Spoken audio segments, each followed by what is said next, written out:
They can break down the front door of your house with guns. We trust them to do a lot of things, to handle investigations of the utmost sensitivity and importance, often against powerful national figures. It is critical, obviously, that a body like the FBI ought to be transparent and accountable. Instead, the FBI apparently sees itself as a fourth branch of government under no obligation to explain itself to our country's elected officials. This is a problem. Republican Senator Ron Johnson represents Wisconsin. He chairs the Senate Homeland Security Committee. He and his committee have spent years trying to get information from the FBI, only to be, there's no other word for it, stonewalled in case after case. Today, Johnson released former FBI Director Jim Comey's draft statement on the Hillary Clinton email probe. The draft makes it crystal clear that the document was edited in a way that considerably watered down the Bureau's findings to Clinton's benefit. The question is, who made those edits? The FBI will not say. Many suspect it's Peter Strzok. Strzok, of course, has since been exposed as a fierce partisan who detested the president, loved Hillary Clinton, and thought the FBI needed, quote, insurance against a Trump win. Comey's letter is far from the only evidence of FBI heel-dragging. It has repeatedly ignored congressional requests for information related to a whole bunch of things, including the Boston bombing attack, the Tsarnaev brothers, you'll remember, the attempted shooting in Garland, Texas, that an undercover FBI agent helped provoke. The Bureau has even now imposed a non-disclosure agreement on another government watchdog in an effort to keep it from sharing its findings with Congress. Is that even allowed? Senator Johnson has sent 2 letters to the FBI demanding they explain their behavior. He joins us in the studio now. Senator, thanks for joining us. Hello, Tucker.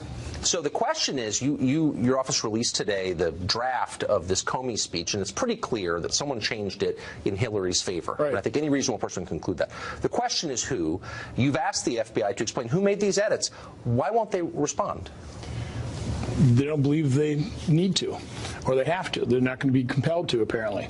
What's really interesting about this is this draft statement was done months before they completed the interviews.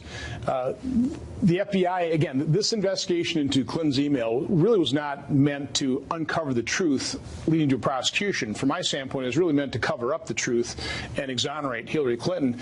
And the fact that you have the FBI director writing basically a letter, a statement exonerating Hillary Clinton, but in that letter, in the earlier draft, he was using the term gross negligence a number of times. He was talking about the sheer volume of the material that would be classified, which would be one of the standards in terms of why he would prosecute. Later on, he talks about, well, it's just not the volume there. But he earlier had in there that just the sheer volume would indicate this. So there's so many things in the initial statement that would lead to people saying, well, why didn't you indict?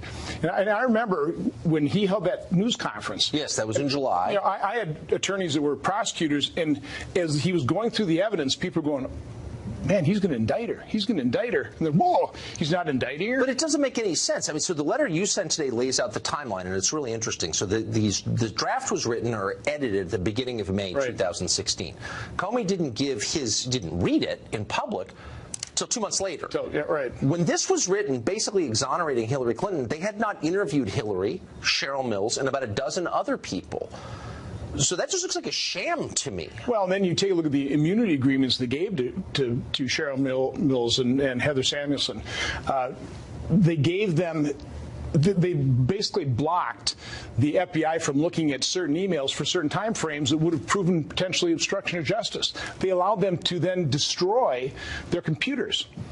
This is not an investigation that was serious about uncovering the truth. So if I'm looking at this at home and I don't live in Washington, why shouldn't I conclude that the powerful get a pass? If I did this, I'd be charged with a felony. If someone powerful like Hillary Clinton does it, she gets off. Well, that's the problem, is we have seen now with this Lois Lerner in the IRS politicizing probably the most fearsome government agency from the standpoint of most Americans, use a political weapon. We've seen the politicization of the FBI. So we are losing confidence in these institutions that should be bedrocks of our democracy.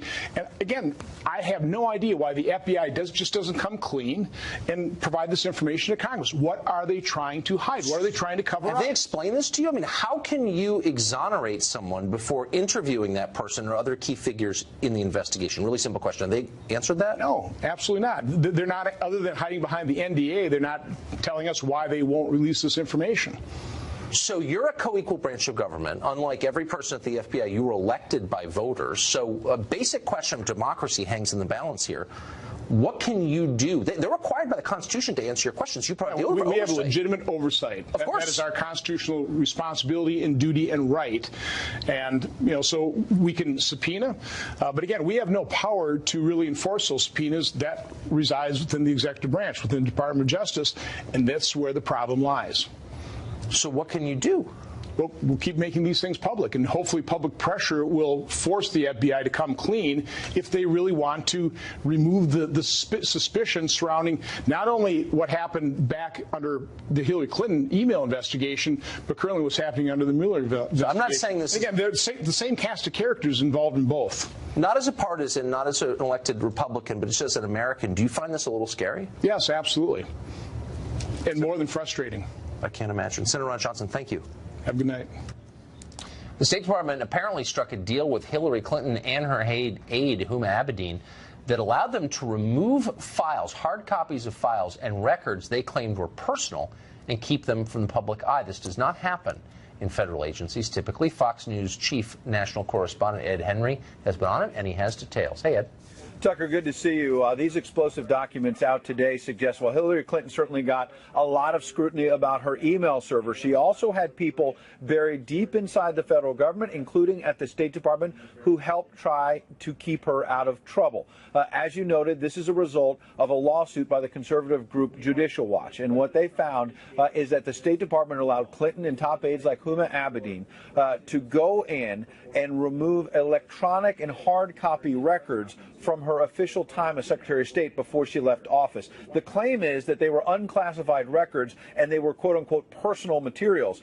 In fairness, some of the records were deemed to be personal correspondence, but other records that were removed, we're told, were very official-sounding records like her schedules, her call logs, who she spoke to over the phone. We're told Abedin, for example, was allowed to take 5 boxes of physical materials out of the State Department headquarters here in Washington, including a set of records titled Muslim engagement documents. Also interesting is that these records included so-called gift binders. What Judicial Watch believes that to be is lists of gifts that the Clinton Foundation received from various donors around the world. That could obviously shed some light not just on the gifts that were received, but potential official actions taken by the Clinton State Department. Here's the key question tonight that we do not know, is whether or not there were copies made by the State Department of these electronic and physical records. Because even if they took them out, obviously, there could be a record buried somewhere in the State Department that will eventually come out, Tucker. Ed Henry, thank you for that. Thank you. We're going to discuss what Ed just told us in just a minute with our guest. But first, we want to ask him about the changes to the Comey memo. Alan Dershowitz is, of course, a retired Harvard law professor, one of the country's great experts on the Constitution, and he joins us tonight. So, Professor, about the Comey memo, which was apparently written 2 months before he read it, and 2 months before the FBI completed its interviews of key figures in the investigation, including Hillary Clinton and Cheryl Mills. How could you write a memo exonerating someone before the investigation had concluded? Well, first let's look at the big picture. Does anybody want to live under a judicial system where one's freedom depends on whether the conduct was grossly negligent or extremely careless? Those are the vaguest possible terms. If you asked 100 potential jurors, which is worse, being grossly negligent or extremely careless, they'd probably split 50-50. No, that's a great point. So these rules are absurd, the way we criminalize conduct using terms like that endanger everyone's civil liberties. Also, let's look at the other big picture. Comey's decision to make the statement calling her extremely careless may very well have contributed to her losing the election. Comey was not her friend. Comey was perceived to be somebody who was trying to strike an appropriate balance. And what I think happened here is ultimately Comey, not anybody else, made the decision on balance that she should not be prosecuted. And that's why the words were changed, because if he had said that she was grossly negligent, people would say, oh my God, that's a crime. But he had already made the decision based on the fact that nobody had ever been prosecuted who was in a position of authority like Hillary Clinton for conduct in any way similar to this, and that was in his statement. So I do think that it was the right decision not to prosecute her criminally, and I think the change of the language was designed to simply support that decision. Now, look, no decision should ever be made until an investigation is complete. Well, obviously, but why shouldn't we know exactly what happened? With a predisposition. So, but I mean, you're the constitutional scholar, but Congress has oversight, committees have oversight of the federal agencies, including the FBI, and they've asked a really simple question, which was, who made these changes? They can't get an answer. So isn't that unconstitutional? How can the FBI deny them that answer? They shouldn't be able to. Our system of checks and balances permits Congress to subpoena and learn what the FBI has done. The FBI is a creature of Congress. It's part of the executive department, to be sure. We have separation of powers. But checks and balances permits Congress to check on the executive branch. So I think transparency and constitutionality require that the FBI disclose that important piece of information. Interesting. What do you make of the deal that the State Department struck with Hillary Clinton and her top aide, Huma Abedin, that allowed them to take files out of the building and prevented those files from being seen under FOIA, Freedom of Information Act? I've never heard of anything like that. Have you? Well, I think routinely people who serve as Secretary of State and other positions are going to write books, and they routinely take material home that are deemed to be personal. Usually copies are maintained at the government agency, and I would bet that copies, electronic copies, exist of what Hillary Clinton removed. It's worth asking about, but I wouldn't jump to any conclusions. And again, I don't want to see criminalization become the first resort. If we don't like what somebody did, lock her up, lock him up. We're seeing that today against I agree with you vehemently on that, and I part with some Republicans in that. I don't think that everything you dislike ought to be punished with the rule of law, but I think that one of the reasons everyone is so spun up and feels so threatened is because a lot of this is opaque. A lot of this is hidden from public view. Lack of transparency makes people agitated. And so on what grounds could you hide your public schedule from public view? You should never be able to do that. It was Louis Brandeis who said that sunshine is the best disinfectant. And our government should be disclosing everything. Everything is subject to disclosure. Unless there is an overwhelming national security reason for keeping it temporarily sealed. Nothing should ever be permanently sealed. And I think transparency trumps privacy when you're a government official. That's right. You don't have to work there. Professor Dershowitz, thank you very much. My pleasure. Thank you. A number of new revelations raise profound doubts, unfortunately, about the Robert Mueller investigation. How can we trust the findings? A supporter of Mueller's team is here to explain why you should just be quiet and accept what they tell you. Stay tuned.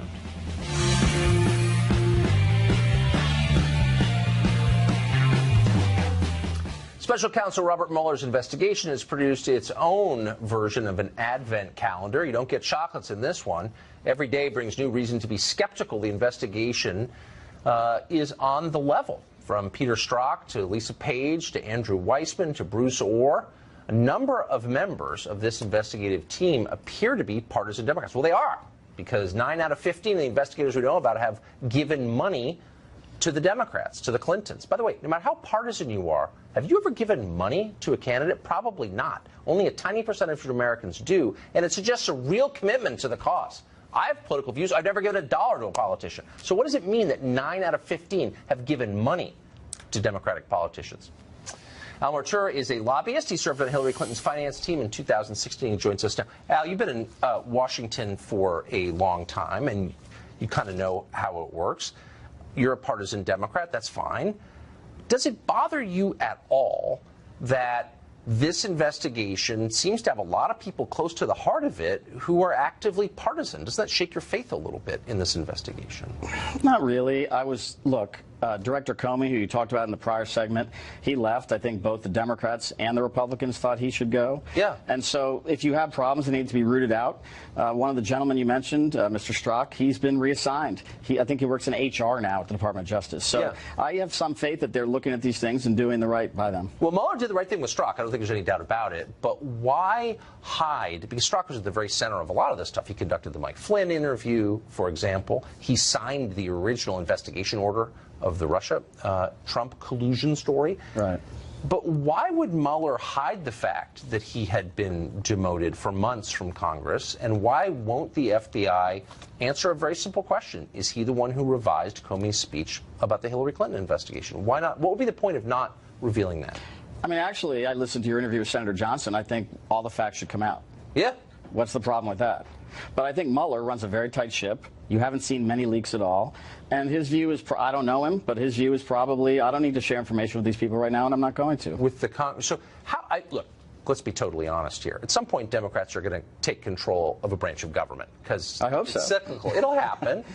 And the FBI is not mostly liberals, actually. The career people, probably mostly pretty conservative. You know, I would argue that.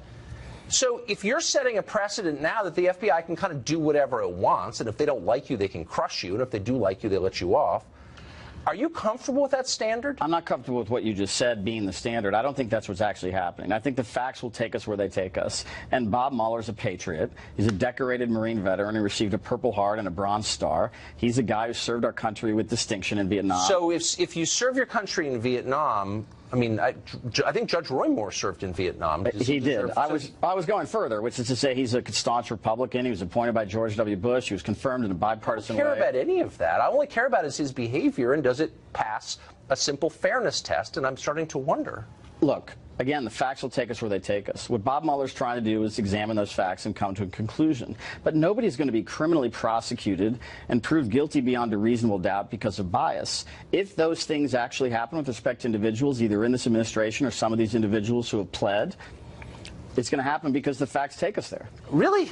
I used to believe that, and then I saw what happened to Cheryl Mills and Huma Abedin, both of whom said, I believe to Peter Strzok in an FBI interview, that they were not aware of Hillary Clinton's private email server. And Cheryl Mills, I think, said she didn't know what an email server was. WikiLeaks released emails in which they discussed the private server. They lied. And they got off. They were not charged. Mike Flynn lied and was charged with a felony and pled to it. So there is selective prosecution, clearly. I mean, that's an example of it. Why wouldn't that make me nervous as an American? But that happens all the time with prosecutors. I mean, they don't always chase everything down. They don't chase the jaywalker down all the time. I mean, so perhaps what you're saying is exactly right. I don't know all the facts, but that doesn't mean necessarily you shouldn't trust the institution. My concern with respect to that period of time is why did people like Rudy Giuliani and others seem to know that the FBI was about to come out with that second Comey letter? Were there leaks? Because Republicans like to talk about the leaks should be prosecuted. I don't know. They should be. That's an entirely fair question.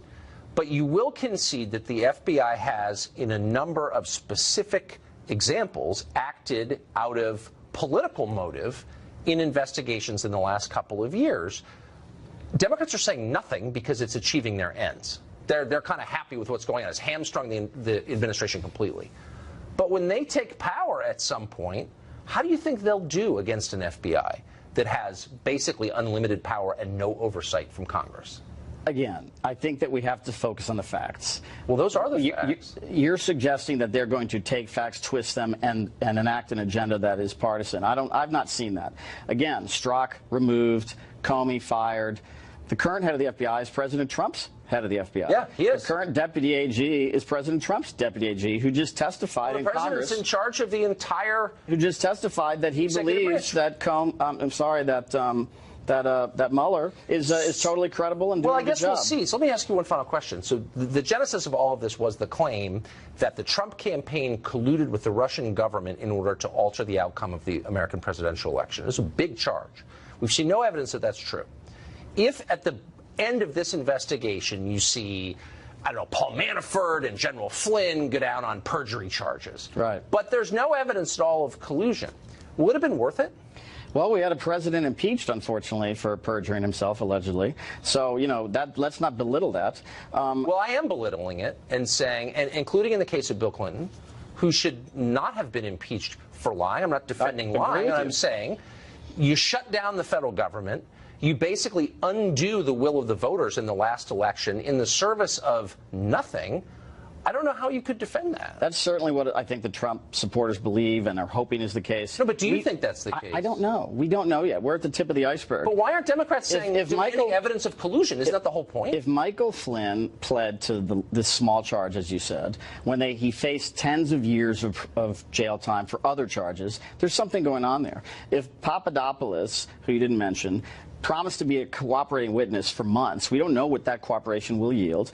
Flynn's promised to be a cooperating witness. We don't know what that will yield. I still think we're at the tip of the iceberg here. Maybe. And by the way, if there's ever evidence that the Trump campaign or administration colluded with the Russian government to subvert democracy, I'll be the first to denounce them. But I haven't seen in over a year of talking about this every single night a single piece of evidence of that. And I'm starting to worry. That's because Bob Mueller's developing a story. No, it was even before then. We'll see. Al, thank you. Good to be with you. The panic over sexual harassment isn't just ending careers, it is now claiming lives. Up next, we'll ask Mark Stein whether it is time to take a break from all of this, take a breath, and figure out what the rules are going forward. We'll be right back.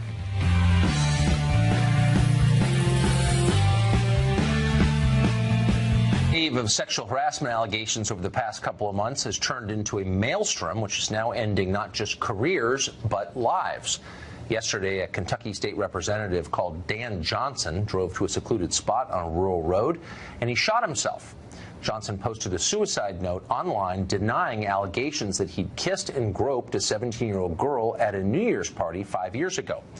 Police investigated that claim at the time and decided not to press charges. But when the allegations surfaced again recently, Johnson again denied them, but apparently believed he had no way out. Was Dan Johnson guilty? We can't say, and now that he's dead, we will likely never know. Meanwhile, yesterday, TV show host Tavis Smiley had his PBS program pulled off the air after claims of misconduct were leveled against him. Smiley responded by denying all the allegations. What's interesting is what Smiley says about the process that ended his career. PBS, he says, launched an investigation into his behavior without even informing him it was going on. Quote, I learned of the investigation when former staffers started contacting me to share the uncomfortable experience of receiving a phone call from a stranger asking whether I had ever done anything to make them uncomfortable and if they could provide other names of persons to call.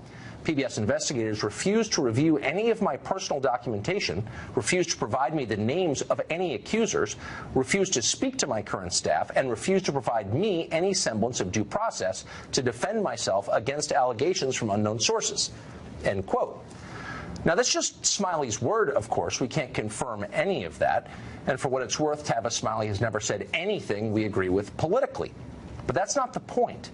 The point is that what began as a noble effort to eliminate sexual harassment from American life, an effort we agree with vehemently, is rapidly turning into something dark and menacing. Innocent people fear persecution, and that's always the hallmark of a witch hunt. Others use allegations to settle scores or gain power, and that's the opposite of justice. The rest of the country looks on bewildered and afraid, unsure of what the new rules are, but certain of the punishment for violating them. It is grotesque. Imagine if you were accused by someone whose name you didn't know of a misdeed you couldn't remember or didn't commit. How would you respond to that?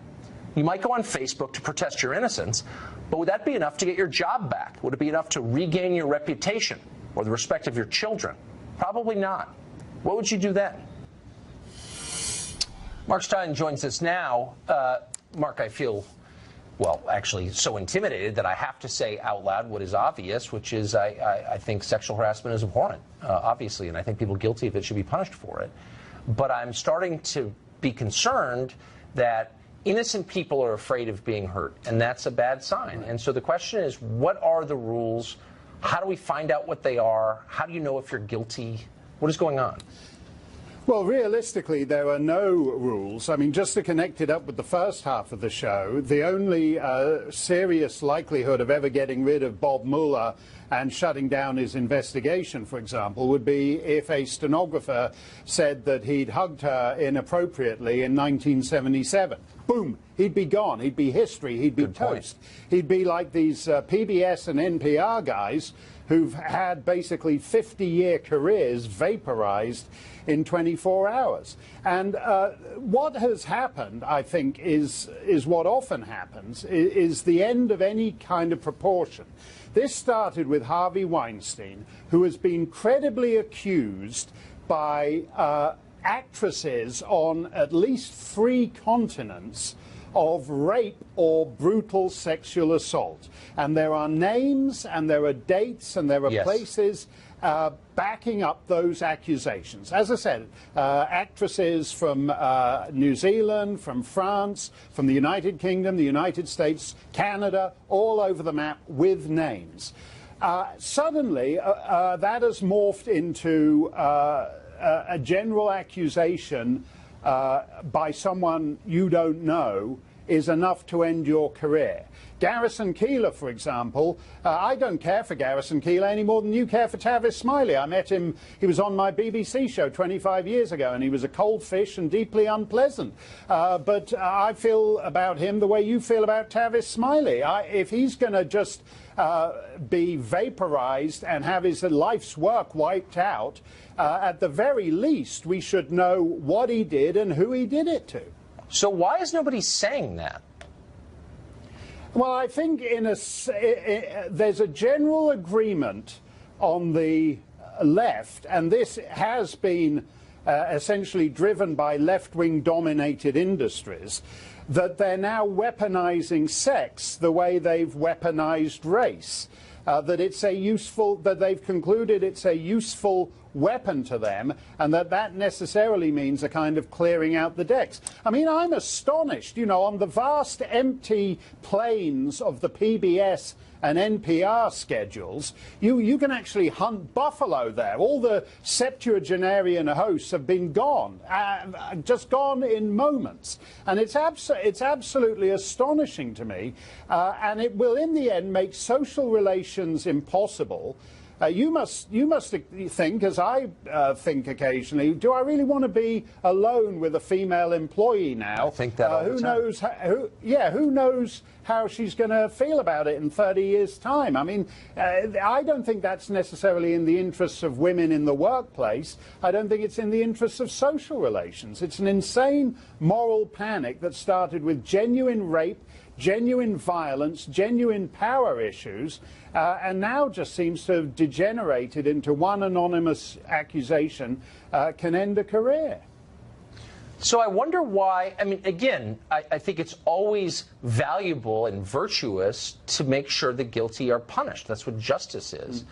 But I also think that journalists play a role in this, and that they ought to be the responsible parties in these stories. And maybe somebody should pull back a little bit and make certain that the allegations are true and that the process is transparent before destroying people's careers and reputations. But they're not doing that.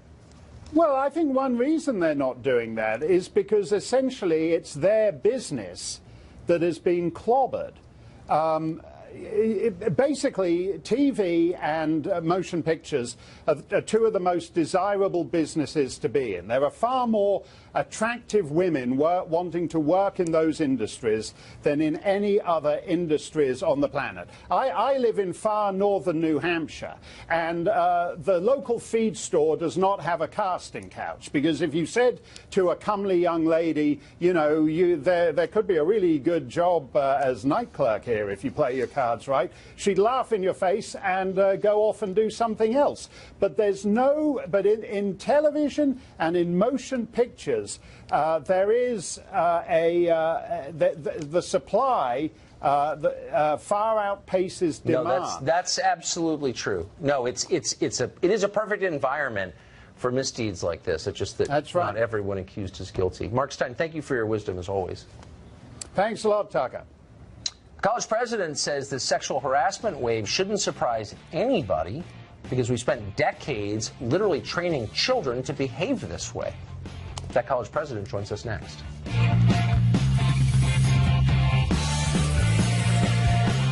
A lot of people were caught completely off guard by how sexual harassment took over the news this fall. But to Everett Piper, who's the president of Oklahoma Wesleyan University, All of this was, quote, as predictable as the sunrise. In a recent piece, Piper says, quote, all we need to do is look at our public schools and what we've been teaching for the past several decades. For years, our schools have mocked morality.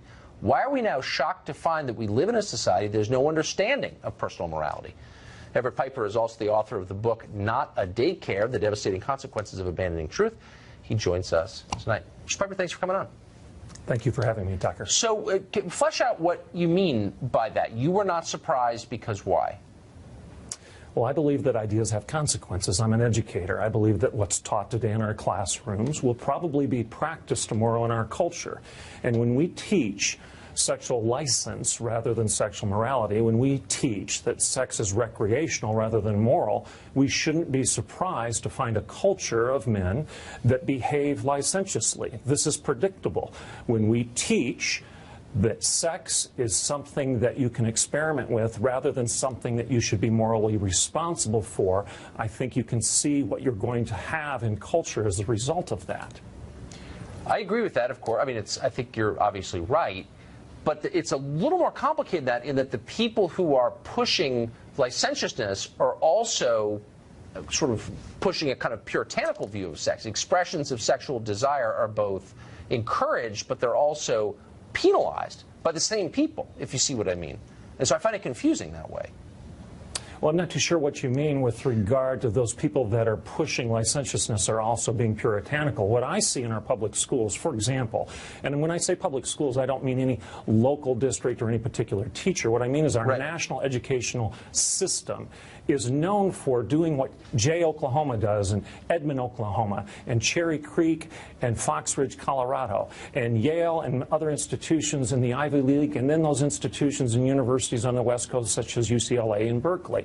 All of these institutions have been celebrating sexual license for decades. In other words, they've been giving instruction manuals, literal instruction manuals, on how to engage in sexual activities with the hope and the prayer that a thin layer of latex will keep our kids from getting a disease. Now, when there is no moral boundary left in that educational discussion other than consent, if you can merely find somebody that will consent to your libidinous appetite, then what was wrong 5 minutes ago all of a sudden becomes okay because you found a willing accomplice. When that is the discussion that it revolves around the sexual appetite of our culture, then we're going to have a predictable consequence that you see on the nightly news, and that's why I'm talking to you. So what would you teach if you wanted to prevent what we're seeing now? Well, I think you teach that sex is a moral decision and not something that floats with culture. I don't think that you... Let's get to the issue of morality being judged by consent. Consent puts all responsibility onto the other person, and it puts no responsibility on you. And like I just said, what was wrong 5 minutes ago all of a sudden becomes right if I can just find a willing accomplice. Hopefully, we all recognize that morality has a more objective definition and standard than merely dumbing it down to the consent of another party. So do we agree that sex is a moral discussion, or is it just a recreational discussion? If we all agree that it's moral, and I would argue that culture is showing its cards right now and agreeing that it does, great, we all agree. Now, where does that moral standard come from, and can we discuss it as being an objective standard rather than a postmodern construct? Interesting. Mr. Piper, thank you for joining us. I appreciate it. My pleasure. Well, Trump apprentice Omarosa Manigault just left the White House in noisy fashion. At least one report says she was kicking and screaming. She denies that. We will seek the truth in this case next with the great Greg Gutfeld. Stay tuned. Omarosa has to go. You're fired.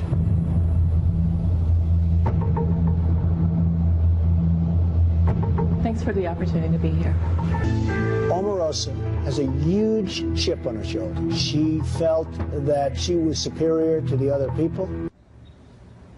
Former Trump apprentice Omarosa Manigault just left her job at the White House doing whatever it is she did there. Now wild stories are coming out in the wake of her departure. Left-wing radio reporter April Ryan, not the most reliable source, but she says Omarosa got the news from Chief of Staff John Kelly and immediately had a meltdown worthy of reality television, lots of shouting, angry profanity. Today, though, Omarosa appeared on GMA and denied being fired at all. I resigned, and I didn't do that in the residence as being reported. John Kelly and I sat down in the Situation Room, which is a very secure, very quiet room in the White House. And we had a very candid conversation. And I wanted to make the 1-year mark. That was one of the goals that I set out to. And then get back to my life. So you resigned. You weren't fired as it reported. And you know, I like to hear all of these interesting tales, but I have to tell you that they're 100% false. And one of the things that I'd ask of those people who are making those assertions, since they assert that I did it so publicly, is where are the pictures or videos? If I had confronted John Kelly, who is a very formidable person, it would garner enough attention for anyone in the room to at least take a picture or a video or something.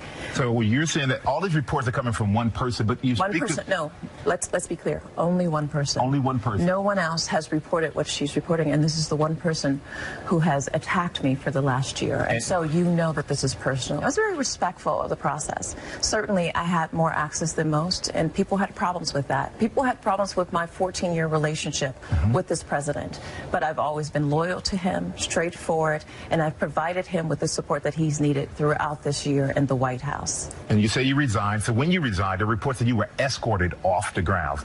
Were you escorted off? No, I was not. And in fact, Secret Service put out a statement because I think that they were bothered with the assertion that they were involved with any type of escorting or shutting me down, that sort of thing. And I think you should take the word of the U.S. Secret Service.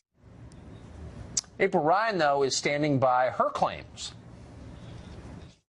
When Sarah finally gave me the information about the negotiated resignation, that there's said to be a signature people have seen, that with the end date of January 20th, I said, what about the other stuff? What about the drama that I'm hearing about the firing? Everyone went dark. But I'm continuing to hear information from all sides, I mean, credible sources. And I'm not the only one. I may have broken the story, but CBS, ABC, Wall Street Journal, New York Times, I'm not the only one. I have no vendetta. I am a reporter who's covering the beat. So you can see here in D.C., we're still engaged in our important work to improve the life of every American. Greg Gutfeld co-hosts The Five here on Fox, and he joins us. So, Greg, Omarosa got fired from what exactly? That's a good question. She's one of those types of people that who gets a job as a favor out of loyalty, and no one's quite sure what she does. This happens at Fox News a lot. The initials of our Omarosa is Ed Henry. But what do you expect? What do you expect from the most unpopular reality star since the naked guy on Survivor, who I think is actually going to replace her? She was awful coming in. We knew that. And the fact that her main goal was to last 1 year. 1 year on the job. That's I wouldn't call that ambitious. By the way, if you read how this whole conversation went, I guess they said that John Kelly and her had a candid conversation, and candid is basically public relations for, I don't like you, you're a bad person, please get the hell out of here.